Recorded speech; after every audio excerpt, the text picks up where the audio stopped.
எங்கள் அப்பாவுக்கு வந்து 5 பொண்ணுங்க சார். நான் லாஸ்ட்டாக 5வது பொண்ணாக பிறந்தேன்.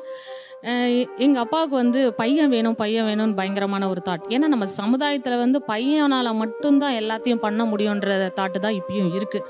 அதனால் நான் 5ஆவதாக வேண்டா விருப்ப ஒரு பொண்ணாக பிறந்தேன்னு எங்கள் அப்பா என்ன பண்ணிட்டாருன்னா என்னை ஸ்கூலே சேர்க்கலைங்க சார். அதுதான் என்னோட முதல் அடி.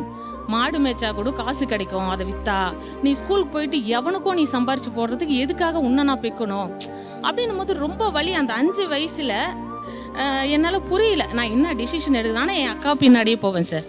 அப்போ அவங்க 2nd ஸ்டாண்டர்ட் படிக்கும்போது நான் 1st ஸ்டாண்டர்ட் போய் உட்காரும்போது எங்கள் டீச்சர் டெய்லி அட்டனன்ஸ் எடுக்கும்போது தானே உன் பேரே இல்லை வெளியில் நில்லு, ரொம்ப வலிக்கும் சார். நான் டெய்லியும் போய் அப்பாட்ட சொல்லுவேன், அப்பா என்னை டீச்சர் திட்டுறாங்கப்பா, என்னை பேர் சேர்ப்பா ப்ளீஸ்ப்பா, நீ பையன் நினைக்காத, பையன் இல்லைன்னு சத்தியமாக உன் கனவு எல்லாத்தையும் நான் நிறைவேற்றுவோம்ப்பா, நான் உன்னை பெரிய இடத்துல மரியாதை பண்ணுவேன், நான் பெரிய ஆளாகும்ப்பா, என்னை நம்புப்பான்னு கெஞ்சுவேன். ஆனால் எல்லா விதத்தில் சமுதாயத்தில் அரசு டீச்சர்ஸுங்களாம் இருக்காங்க பிள்ளைங்களா, அவங்க இல்லைன்னா ஒரு நல்ல மாணவியோ நல்ல ஒரு இதோ உருவாகவே முடியாதுங்க சார் சத்தியமாக. அப்போ ஒரு கடவுள் மாதிரி ஒரு தேவதை மாதிரி கவர்மெண்ட் டீச்சர் ஜெசிந்தா ராணின்னு என் வாழ்க்கையில வந்தாங்க சார். அட்டனன்ஸ் எடுக்கும் போது தான் வெளியே நிற்பாங்க, அதுக்கப்புறம் உள்ள நிற்க வைப்பாங்க. சாப்பாடு இல்லாம போயிருக்கேன், ஆனா என் டீச்சர் சாப்பாடு எடுத்து ஊட்டியிருக்காங்க. அப்புறம் 10th school 1st mark government ஸ்கூல்ல 1st மார்க் எடுத்தோம்.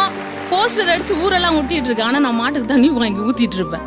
அடா எங்க அப்பாவை, பாப்பா ப்ளீஸ்ப்பா 11th படிக்கிறேன், வேணாம் போதும் இதோ நிறுத்து. அப்ப ஒவ்வொரு வாட்டியும் இந்த சமுதாயத்துல ஒரு பெண்ணும் போராட வேண்டியது இருக்கு சார். கண்டிப்பா போராட வேண்டியது இருக்கு. இன்னைக்கு நான் தலைமைச் செயலகத்துல ஒரு தாசில்தார் கேடர்ல இருக்கேன் சார். இவங்க ஸ்கூல்ல கள்ளக்குறிச்சியில படிக்க வைக்க வேணாம்னு சொல்லி அவங்க அப்பாவை பல பேர் கம்பல் பண்ணி ஊர்ல இருக்கவங்க சொல்லி படிக்க வைக்க வேணாம்னு சொல்லி டிஸ்கனெக்ட் வரைக்கும் பண்ணிட்டாங்க, படிக்க வைக்கல.